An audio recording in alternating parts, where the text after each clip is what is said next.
Hey, you amazing people. Welcome to the video. And in this video, I'm going to talk about why do you feel high when you have DPDR? And I'm not talking about actually being high. You know quite well that you're sober, but you actually feel high. For those of you that are new to the channel, welcome. My name is Dan, and I do help people with their DPDR using coaching techniques to get their life back and live DPDR free. One of the symptoms of having DPDR is a feeling like you're high, or maybe people have described it as feeling a bit spaced out or not quite there. And you could feel like a little bit light, a little bit numb. And essentially, these are the symptoms that come along with DPDR. So, what's actually happening with your DPDR right now is that your body is perhaps in a state of panic, it's in a state of anxiety. Maybe there's some sort of things that are troubling you that are in the back of your mind. Maybe something has happened to you, and right now your body feels attacked. And what actually happens when you get this anxiety for long enough, or you have long enough stress, when your body does feel under attack, it needs to protect itself. And one of the ways that it protects itself is by dissociating or having depersonalization, derealization, where it sort of numbs you to things. And the idea of doing this is so it's allowing you to get out of the danger or to get out of the circumstance that you're in, which is life-threatening to you. It's actually a very normal thing. And back in the day when we were getting eaten by tigers and stuff like that, it was very useful because it allowed us to sort of distance ourselves from what was going on, to make the experience actually less painful for us. The trouble is now that because you're not fighting anything, or you're not running away from anything, you're not fleeing, that you actually have time to notice all this stuff which is going on. And that is why you are feeling high right now. It's not going to last forever. And as you start to recover, as you start to get over this, or even if you start to sort of process what might be making you anxious, what is that in the back of your mind right now that's causing some kind of threat?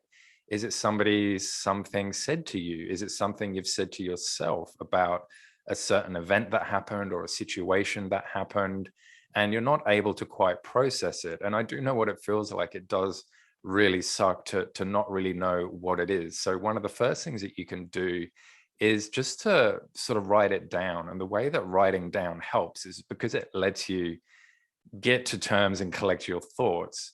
And I suggest actually physically writing it, not using a computer to do it, because we can actually type a lot quicker than we think. So we tend to think a lot more, and we're just sort of typing it out and not really acknowledging what we're saying just because we can type so quickly. But if you write it out, you can actually spend a bit more time doing it because it physically takes longer. So it actually gives you that time to literally think about what you're writing. Write about anything that feels a little bit unusual to you that might have happened in the last day or week or month. And just no matter how small that you think it is. And once you start getting this list down, for a start off, you're getting it out of your head. So you don't have to sort of try and organize things when you can't actually see what's going on. And you're going to be able to see everything that you've listed.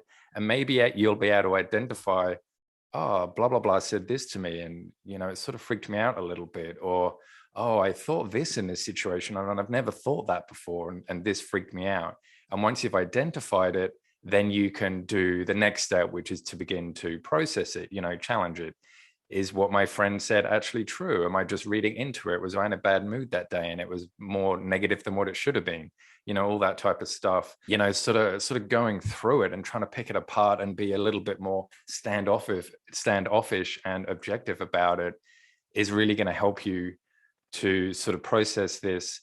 And of course, once the anxiety starts to alleviate, and once those troublesome thoughts or the weird stuff in the back of your mind that you're not quite sure, once all that comes out, then the DPDR is going to start to go. And with that, the symptoms are going to start to go with it.